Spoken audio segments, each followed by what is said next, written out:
When Luke removes Vader's helmet, audiences expect to see a monster.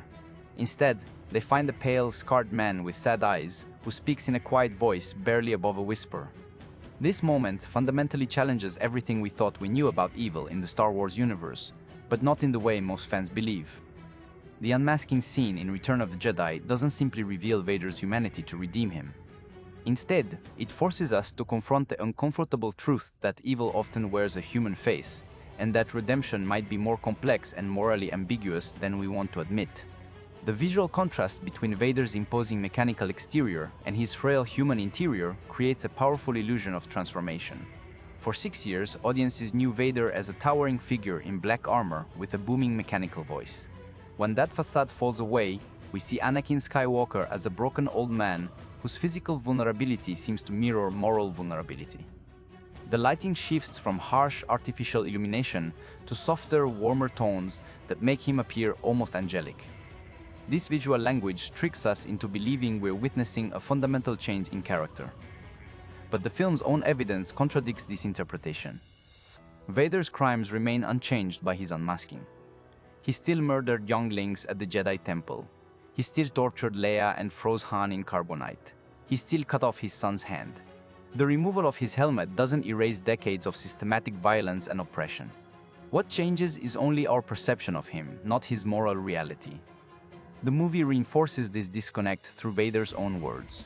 Even as he lies dying, he doesn't express remorse for his victims, or acknowledge the full scope of his actions. His final conversation with Luke focuses entirely on their personal relationship. He asks Luke to remove his mask and tells him he was right about there being good in him.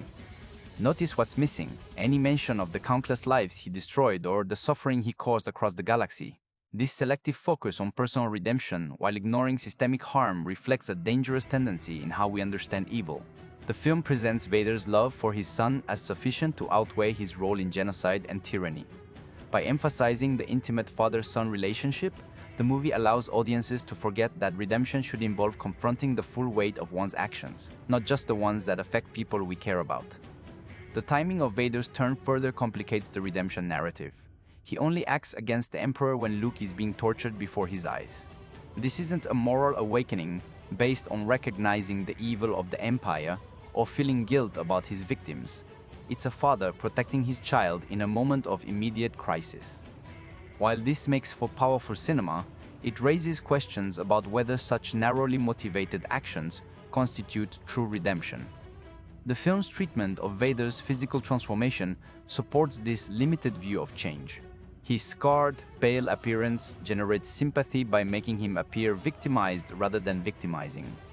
The makeup design emphasizes his vulnerability, the sunken eyes, the fragile breathing, the childlike dependence on Luke for help. This visual framing encourages audiences to see him as someone who has suffered rather than someone who has caused suffering.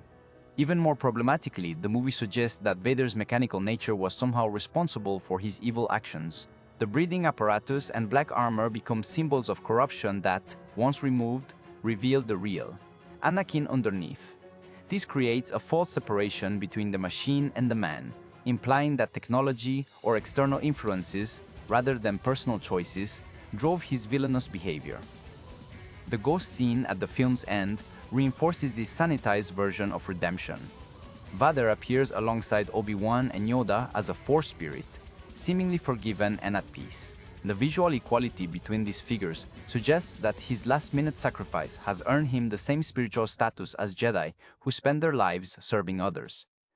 This outcome minimizes the significance of his crimes and the long journey typically required for genuine redemption. Popular fan interpretations often defend this portrayal by arguing that Vader's sacrifice proves his fundamental goodness was always present. They point to his final act of saving Luke as evidence that love conquered hatred. While this reading has emotional appeal, it overlooks how the film's redemption arc functions as a form of moral bypass, allowing audiences to feel good about forgiveness without grappling with justice.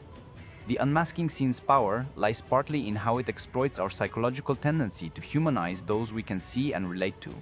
Sebastian Shaw's performance as the dying Vader is genuinely moving, filled with regret and tenderness. But this emotional manipulation shouldn't obscure the ethical questions raised by instant redemption for mass murderers. What makes this analysis particularly relevant is how often real-world discussions of evil and redemption follow similar patterns. We're more willing to forgive those whose suffering we can see and whose motivations we can understand, even when their actions have caused immeasurable harm to others. The film's portrayal of Vader's redemption reflects and reinforces this bias toward personal sympathy over systemic justice. The scene's cinematography supports this narrow focus on individual rather than collective harm.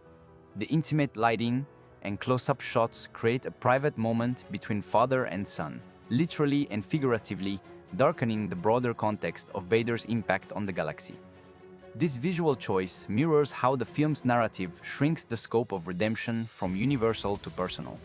Return of the Jedi presents Vader's unmasking as a moment of revelation and redemption, but closer examination reveals it as something more troubling, a demonstration of how easily we can be manipulated into forgiving the unforgivable when evil shows us a human face.